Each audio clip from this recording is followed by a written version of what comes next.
Guys welcome to our channel tech career guidance. तो guys आज इस वीडियो में हम बात करेंगे डायरेक्ट सेकेंड ईयर इंजीनियरिंग के बारे में। जैसे कि आप लोग जानते हैं कि आज डायरेक्ट सेकेंड ईयर इंजीनियरिंग का जो राउंड है वो लगने वाला था, लेकिन अभी तक अपडेट्स नहीं आए हैं। मतलब अभी तक ना लॉगिन में दिखाई दे रहा है, ना ही इंस्टीट्यूट के पास में लॉगिन में आया है। ठीक है, तो जहाँ तक है ये जो आपका जो अलॉटमेंट है वो अभी तो नहीं डिस्प्ले हो रहा, बट मोस्ट प्रोबेबली कल सुबह तक डिस्प्ले हो जाएगा। ठीक है, आपको चेक करने के लिए महासिटी.org पे जाना है और आपको वहाँ पे डायरेक्ट सेकेंड ईयर की लिंक पे क्लिक करना है, और जहाँ से आप अपने जो आपका रजिस्टर कैंडिडेट का लॉगिन है यहाँ से भी आप चेक कर सकते हो। यहाँ पे आपको दिखाई दे जाएगा।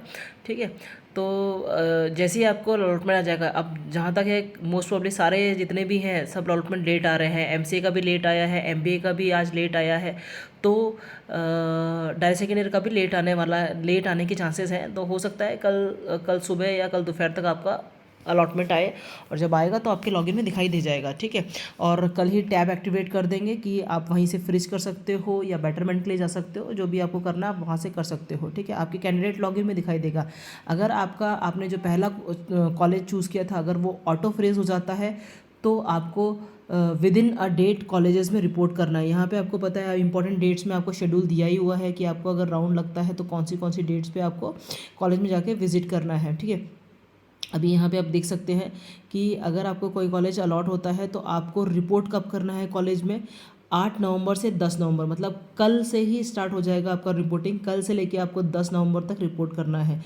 और गाइस देखो, थर्ड राउंड 3 राउंड तो दिए हैं, लेकिन सोच समझ के खेलना। अगर आपको पहले राउंड में अच्छा कॉलेज मिलता है तो आप जब फ्रीज करके तुरंत वहाँ जाके सीट बुकिंग कर सकते हैं। ठीक है, और अगर आपको ऑटो फ्रीज होता है तो भी आपको ये विद इन अ डेट आपको कॉलेज में रिपोर्ट करना है। अगर आपने रिपोर्ट नहीं किया तो आप राउंड के बाहर हो जाओगे, आप नेक्स्ट कैप राउंड भी खेल नहीं सकते हो। ठीक है, तो ये सारी चीज़ें ध्यान रखनी है। फर्स्ट ईयर के बच्चों ने काफ़ी सारा इसमें मिसमैच कर दिया है, और अब जाके उनको काफ़ी तकलीफ भी हो रही है। कई बच्चों को जिनको अच्छे कॉलेज अलॉट हुए थे, अब वो कॉलेज के बाहर हो चुके हैं, राउंड के बाहर हो चुके हैं, तो डिफ़िकल्टीज़ हो रही है। तो सोच समझ के एक राउंड खेलना है।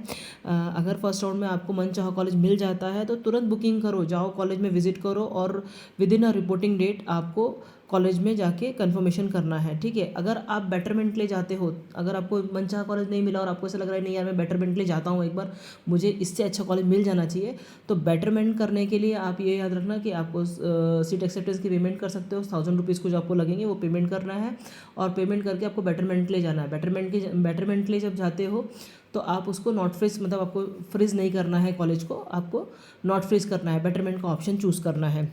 ठीक है, फिर आप सेकेंड राउंड में वापस से ज़ीरो से लेके आप वापस से मतलब न्यू अपने फॉर्म भर सकते हो, ऑप्शन फॉर्म भर सकते हो, आपको जितने भी ऑप्शन फॉर्म भरना है। बट ऑप्शन फॉर्म भरते समय हमेशा ध्यान रखो कि कट ऑफ जरूर देखो, कॉलेज का सीट मैट्रिक्स में सब चीज़ दिखाई देता है, आप अपना चेक कर सकते हो।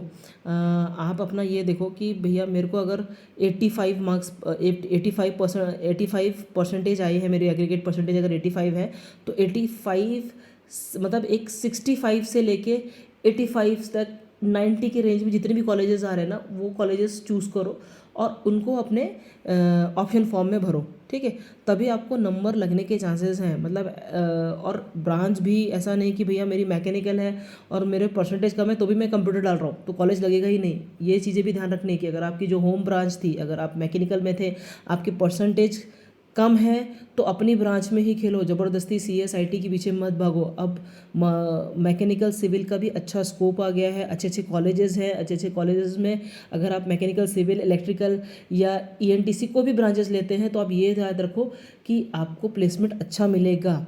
ठीक है, तो राउंड भरते समय भी ध्यान रखना है, कॉलेज अलॉट होता है उस समय भी ध्यान रखना है किस तरह से रिएक्ट करना है, और तुरंत कॉलेज में जाके रिपोर्ट करना है। आप अगर रिपोर्ट नहीं करते हो, कई बच्चे क्या करते हैं, जो लास्ट डेट होती है, जैसे कि अभी यहाँ पे 10 नवंबर लास्ट डेट है, तो कई बच्चे क्या करेंगे 10 नवंबर को ही कॉलेज में विजिट करेंगे। उनको ऐसा लगता है कि अगर वहाँ जाएंगे उस समय जाएंगे तो अगर हम अपने जो भी मांग रखेंगे सामने वाला कॉलेज मांग जाएगा कि फ़ीस में कम कर दो, या हमको फ़ीस में डिस्काउंट कर दो, या हमको कोई और सीट होगी तो वो दे दो। तो ये चीज़ें नहीं करनी है, क्योंकि कैसा है 10 तारीख लास्ट डेट रहती है।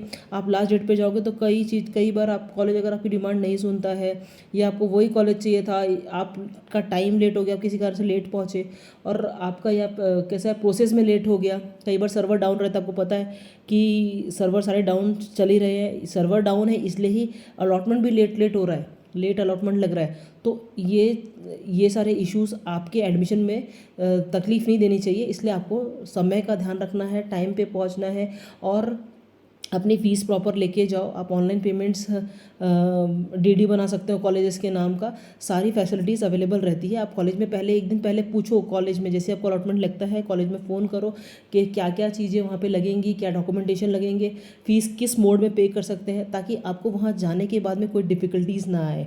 ठीक है। और हमेशा ये याद रखना कि आप जब भी अलॉटमेंट होता है, तो आप जब अगर कोई कॉलेज में अलॉटमेंट हुआ आपका, तो आपको कॉलेज फ्रीज करना है। फ्रीज करने के बाद में सीट एक्सेप्टेंस की पेमेंट करनी पड़ती है, प्रिंट निकालना है और डॉक्यूमेंट के 2 सेट जेरोक्स कॉपी आपको, जो आपका एफसी वेरिफिकेशन हुआ था उसके ओरिजिनल डॉक्यूमेंट और 2 सेट जेरोक्स कॉपी लेके आपको कॉलेज में रिपोर्ट करना है। क्योंकि काफ़ी सारे बच्चों को कन्फ्यूज़न रहता है कि कौन से डॉक्यूमेंट्स लाने हैं, कौन कौन से डॉक्यूमेंट मिसिंग है। तो ये